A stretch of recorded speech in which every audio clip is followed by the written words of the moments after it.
ఈ వీడియోలో సంకలనం యొక్క సహచర ధర్మం గురించి నేర్చుకుందాం. దీనిని ఇంగ్లీష్లో అసోసియేటివ్ ప్రాపర్టీ ఆఫ్ ఎడిషన్ అని అంటారు. ముందుగా నిర్వచనం చూడండి. మూడు సంఖ్యలను కూడినప్పుడు లేదా గుణించినప్పుడు వాటి సమూహాన్ని మార్చిన వచ్చే సమాధానం మాత్రం మారదు. దీనినే సహచర ధర్మం అని అంటారు. పూర్ణ సంఖ్యలో సహచర ధర్మం చూద్దాం. పూర్ణ సంఖ్యల నుండి ఏవైనా మూడు సంఖ్యలు తీసుకొని కలపండి.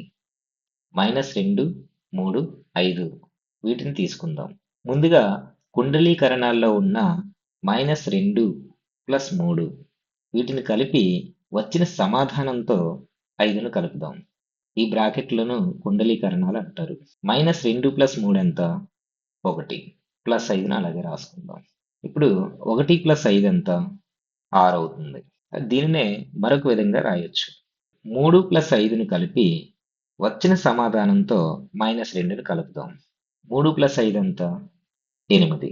కాబట్టి ఇది -2 + 8 అవుతుంది. ఇప్పుడు -2 + 8 ఎంత అవుతుంది? 6 అవుతుంది. కాబట్టి దీని సమాధానం కూడా 6 అవుతుంది. ఇక్కడ గమనించండి. ఈ మూడు సంఖ్యలను కలిపిన రెండు సందర్భాల్లో సమాధానం 6 వచ్చింది. కాబట్టి ఏ, బి, సి అనే మూడు పూర్ణ సంఖ్యలను తీసుకుంటే a + b + c = a + b + c అవుతుంది. కావున పూర్ణ సంఖ్యల సంకలనాలకు సహచర ధర్మం వర్తిస్తుంది. ఇప్పుడు పూర్ణాంకాల్లో సహచర ధర్మం చూద్దాం. పూర్ణాంకాల నుండి 77, 2, 3 వీటిని తీసుకొని కలపండి. ముందుగా కుండలీకరణాల్లో ఉన్న 77 + 2 వీటిని కలిపి వచ్చిన సంఖ్యతో 3ని కలుపుదాం. 77 + 2 ఎంత అవుతుంది? 79 అవుతుంది. +3 అలాగే రాసుకుంటాం. 79 + 3 చేద్దాం. ఎంత అవుతుంది? 82 అవుతుంది. కాబట్టి దీని సమాధానం 82 అవుతుంది. దీనినే ఇంకో విధంగా చేద్దాం. ఇప్పుడు 2 + 3 ముందుగా కలిపి వచ్చిన సమాధానంతో 77ని కలుపుదాం. 2 + 3 5 అవుతుంది. కాబట్టి ఇది 77 + 5 అవుతుంది. 77 + 5 ఎంత అవుతుంది? 82 అవుతుంది. ఇక్కడ గమనించండి.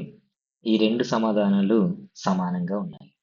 అంటే 77 + 2 కలిపి వచ్చిన సమాధానంతో 3ని కలిపినా లేదా 2 + 3ని కలిపి వచ్చిన సమాధానంతో 77ను కలిపినా చివరగా వచ్చే సమాధానం మాత్రం ఒకటే అవుతుంది.